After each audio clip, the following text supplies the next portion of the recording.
Hello मेरे जिगर के छल्लो, क्या हाल है आप सभी के। आप सभी को जय श्री राम, हर हर महादेव। तो भैया प्रभु का आशीर्वाद से आप सभी बढ़िया होंगे। तो दोस्तों आज का दिन बड़ा ही शुभ है क्योंकि आज से माता रानी के नवरात्र चालू हैं। तो आप सभी को नवरात्र की हार्दिक शुभकामनाएं। यार माता रानी का आशीर्वाद आप सभी पर बना रहे। तो दोस्तों पिछले रिएक्शन वीडियो में हमने जो भोजपुरी सॉन्ग का रिएक्शन करा था, तो कुछ भाइयों की कमेंट आ रही थी कि भाई भोजपुरी सॉन्ग का ही रिएक्शन करो क्योंकि हम भोजपुरी सॉन्ग ज़्यादा सुनते हैं। तो शायद होंगे बिहार की साइड से जो कुछ अपने भाई हैं। तो दोस्तों एक भोजपुरी के सिंगर है समर सिंह। तो भाई उनका सॉन्ग है चूहे में जवानी।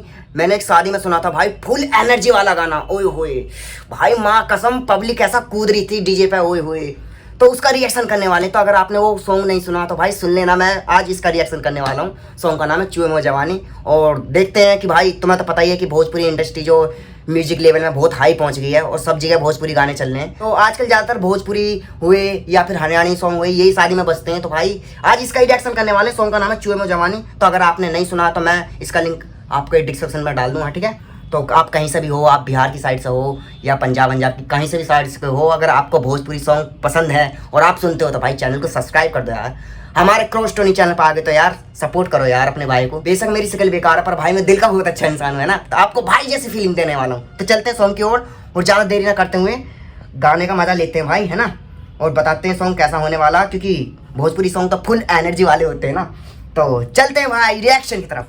चलिए तो भाई प्रभु श्री राम का नाम लेकर गाने को करते हैं स्टार्ट। तुम्हारा भाई जैसी फीलिंग देने वाला। चलिए करते हैं स्टार्ट।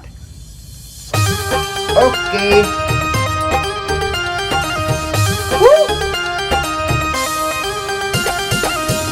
म्यूजिक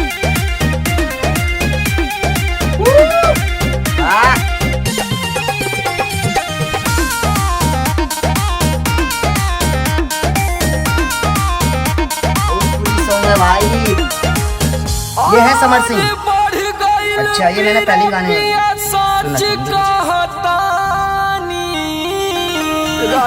भाई, मुझे भोजपुरी लैंग्वेज सही से नहीं आती है तो भाई थोड़ी हेल्प करना। सच कहता अरे जिया जिया प्यास जैसे चूहे महुआ राजा चूहे मोर जवानी, जैसे चूहे मोर जवानी, जैसे चूहे महुआ राजा चूहे मोर जवानी, जैसे चूहे महुआ राजा चूहे मोर जवानी, चूहे मोर जवानी राजा चूहे मोर जवानी, हाय रे गरमिया छोड़ाए दे पानी, हाय रे गरमिया छोड़ाए दे पानी, जैसे चूहे महुआ राजा चूहे मोर जवानी, जैसे राजा चूहे मोर जवानी। रौरा के तनिको फरके ना पड़ेला।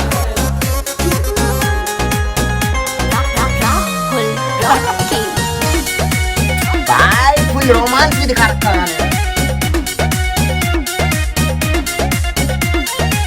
चैती बयरिया मचले बताबाही, लस लस देह भोजपुरी के मुकाबले कोई सॉन्ग नहीं है भाई, हरियाणवी हुआ पंजाबी, फुल एनर्जी भाई।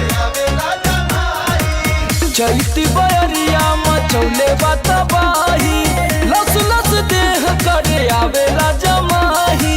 कैसे बताई कैसे जाके दुख अपन राजा हम बखानी, और कैसे जाके दुख अपन राजा हो बखानी।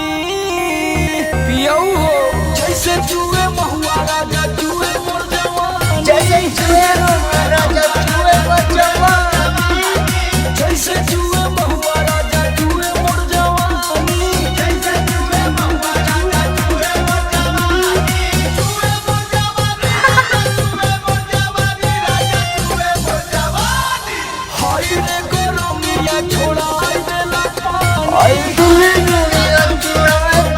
पानी, जैसे चूहे महुआ राजा चूहे मोर जवानी, जैसे चूहे राजा चूहे मोर जवानी। लागता कि सब लुटा जाइए राजा जी।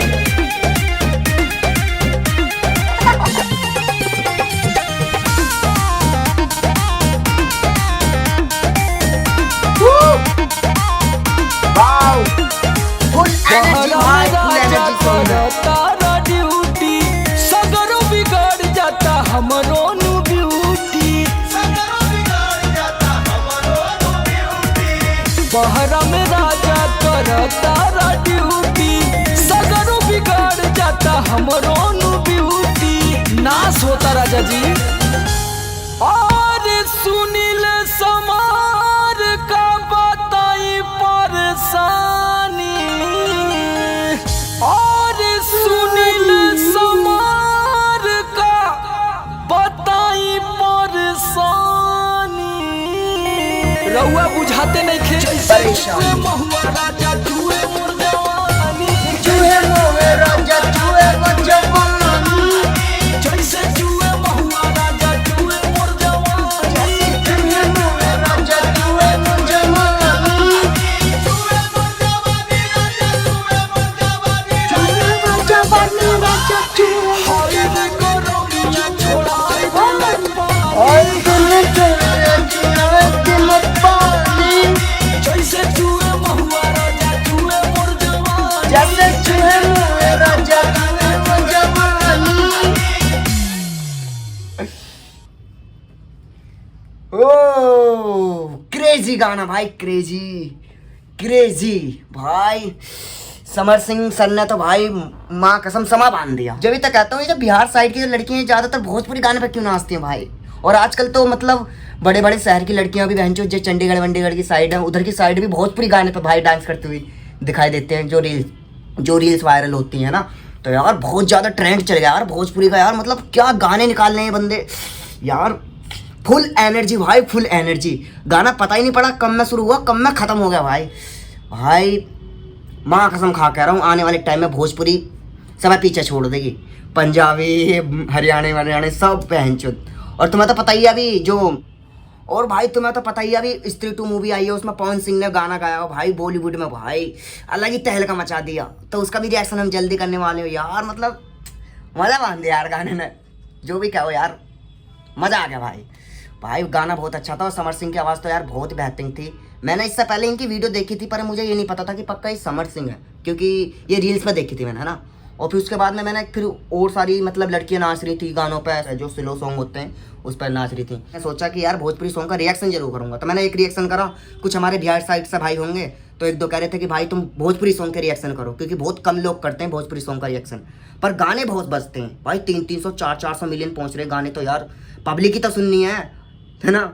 ये पंजाबी गाने भी नहीं पहुंच रहे यार, बॉलीवुड गाने भी कहीं नहीं है उनके सामने यार। 400 500 मिलियन यार, तो यार कितना ज़्यादा क्रेज़ है यार।